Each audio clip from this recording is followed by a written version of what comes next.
the Acting Vice-Chancellor, Professor Habib, the Deputy Vice-Chancellor, Finance and Operations, Professor Coupe, the Acting Dean of the Faculty of Humanities, Professor Osman, the Dean of the Faculty of Commerce, Law and Management, Professor Mahal, the Acting Head of the School of Law, Professor Mahango, the Head of the School of Social Sciences, Professor Vauda, members of the Diplomatic Corps and of the various international agencies, representatives of government, civil society organizations, ladies and gentlemen.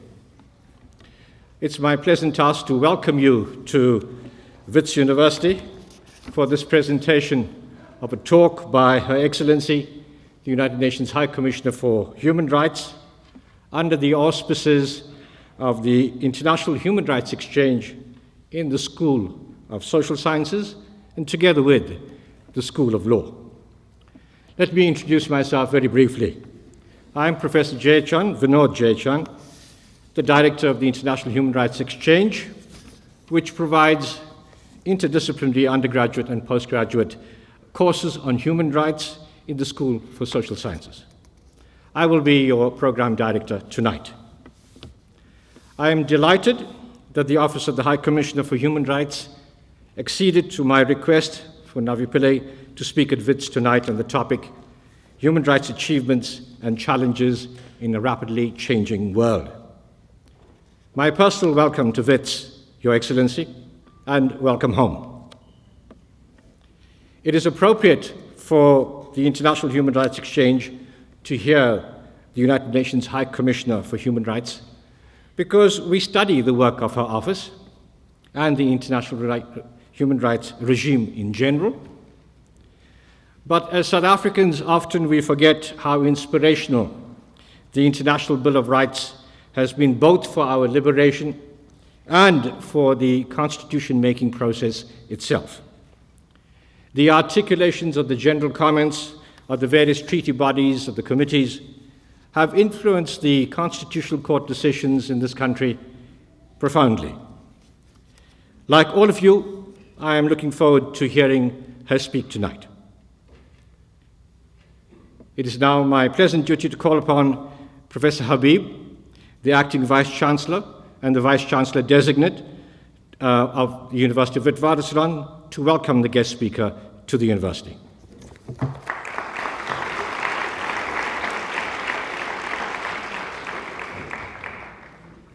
Her Excellency, the UN High Commissioner for Human Rights, Navi Pillay, and a friend of long time, members of the Diplomatic Corps, distinguished guests, students, colleagues, friends, and since this is a South African university, dare I say comrades, let me welcome all of you, especially the High Commissioner, but all of you to the University of Witwatersrand. We're particularly delighted to have all of you at this institution. WITS is fairly well known in South Africa. It's well known for its teaching. It has some incredible teaching programs. It is particularly well known for its research in multiple fields, in law, in paleontology, in the health sciences, in history, in the social sciences, in mining engineering. But it's also very well known as an institution that is at the heart of political debates in our society. It has always been. Since the early years of its formation, it's always been at the heart of political debates in our society. There is not an issue of debate in the society that WITS is not only a place where the debate takes place, but also a site of engagement by protesters and advocates alike. If there's a debate about the president and in Kandla, if there is a debate about Israel and Palestine, and if there's a debate about the Dalai Lama, you'll have advocates and protesters at this place. Our struggle has been at the heart of human rights, and human rights have been at the heart of our struggle. We have been particularly informed by international discourse and precedents on human rights for our own struggles and for the construction of our own constitution. But we have also innovated in quite fundamental ways and given to the world much of legal innovation and human rights innovation. And much of that innovation happened at this university.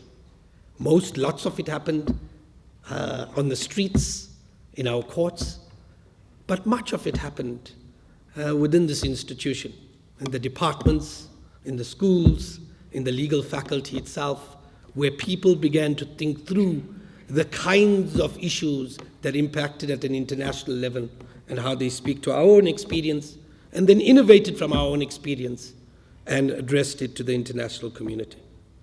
Now, WITS is particularly proud of this fact, that it is at the heart of these kinds of debates. And we're proud of it for two reasons. First, we believe that if we're going to build citizens, we're going to train citizens in our society, then the universities must be fundamentally part of that project. Universities are meant to provide skills, they're meant to do cutting-edge knowledge, but they're also meant to create a new citizenry. They're meant to create a national responsive but a cosmopolitan citizenry that can speak to the concerns of the world and that can speak to the concerns of our society. And you cannot create a citizenry like that without having WITS at the heart of political discourse in our society. And so we play a particularly important role by bringing people like yourself to come and engage with our students and staff to speak about those particular issues. But there's a second reason why we do this.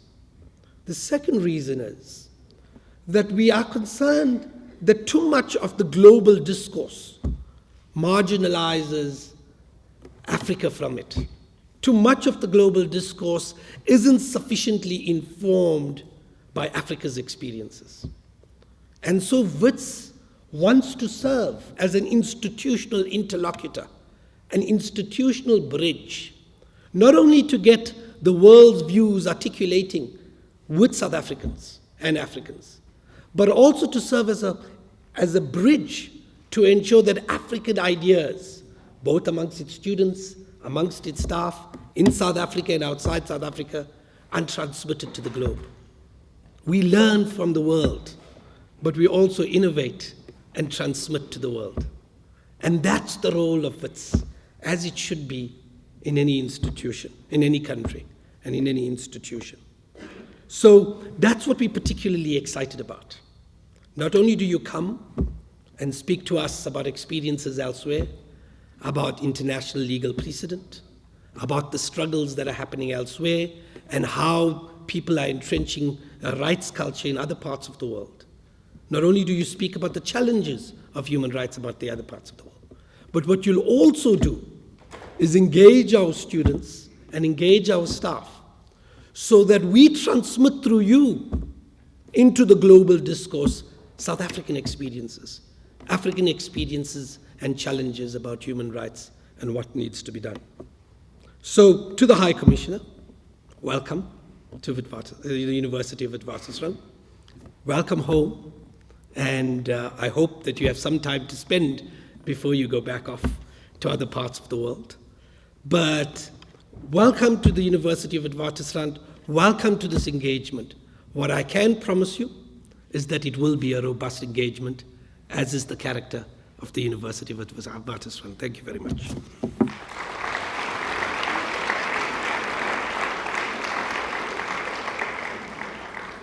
Thank you very much, Professor Habib.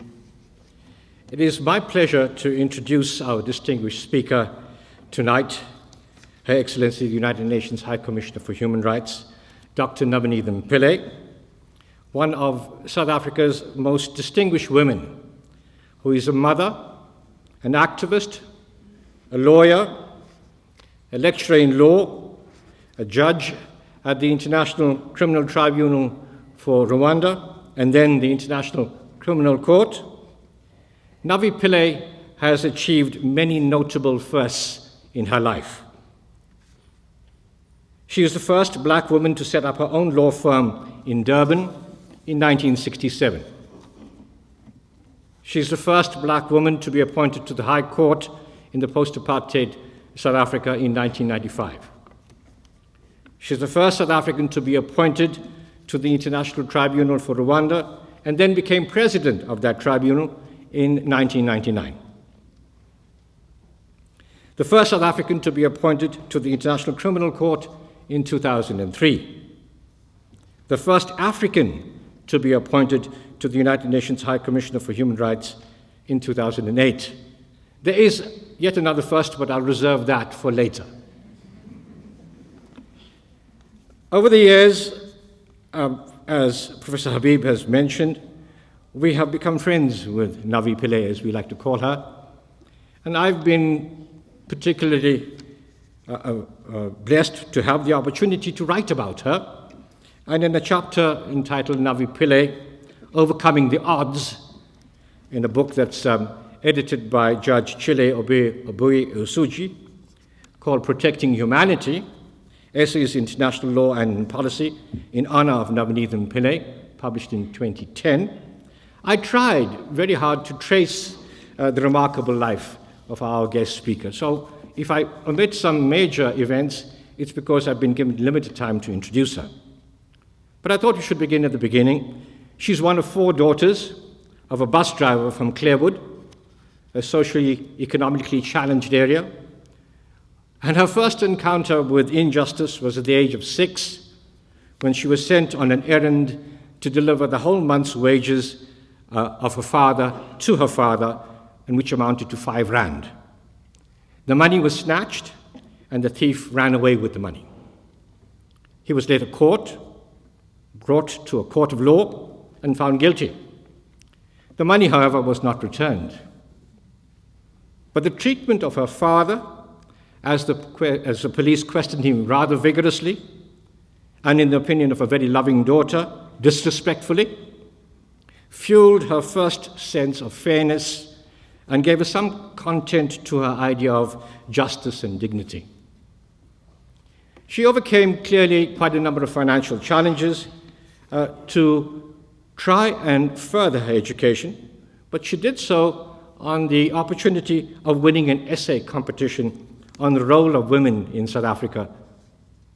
In her innovative approach to the essay, she stressed the role of women as human rights educators in their families was a primary focus. The community of Clearwood recognized her potential and raised money to send her to the blacks-only section of the Natal University to study law, as it was then called Natal University, today I believe University of KwaZulu-Natal. And amongst her contemporaries at that time included the former Chief Justice of South Africa, Pius Langa, and the immediate past president of the KwaZulu-Natal High Court, Judge Vuka Shabalala. She received much of her political education there and probably some degree of refinement on human rights principles. But much later, she went on to obtain a master's in law and a doctorate in juridical science from Harvard University. When she began her practice, she began to take heed of the race and gender norms of the day in the legal fraternity. People who were not white were not permitted to enter the judges' chambers. And Navi has been reported to say that the first time she entered the judges' chambers was when she entered her own. She has recalled that the toilets at the Durban courts were designated for judges and secretaries, on the assumption that judges were always men and secretaries were expected to be women. She overcame these odds and succeeded in a legal practice that gave her a good reputation, where she defended numerous people who fought the apartheid system. During the drafting of the South African Constitution, as a member of the Women's National Coalition, she contributed to the formulation of the Equality Clause, which prohibited discrimination on a range of grounds, including, amongst others, race, gender, sex, pregnancy, marital status, ethnic or social origin, for example. She's been the co-founder of the Advice Desk for Abused Women in Durban, a member of the Board of Lawyers for Human Rights, and a founder member of the international NGO called Equality Now. This is but to name just a few of her affiliations. So in assessing her career, there's little doubt that it has been remarkable. And being a friend along some of the way, I observed some of this great quality that she could bring to everything that she did. Today, she's tasked with one of the most difficult jobs in human rights, in which she has to call on all states to desist from violating human rights. At the same time, she has to ensure that all human rights are integrated in all the activities of the United Nations system. And here is the last of the firsts. I promised you that there was another first. She is the first to hold the distinction of the first Human Rights Commissioner to hold the distinction of an extension of her tenure by another 2 years at the end of the last tenure. This must be indicative of a job well done, I think. And I have the pleasure of inviting Navi Pillay to address you.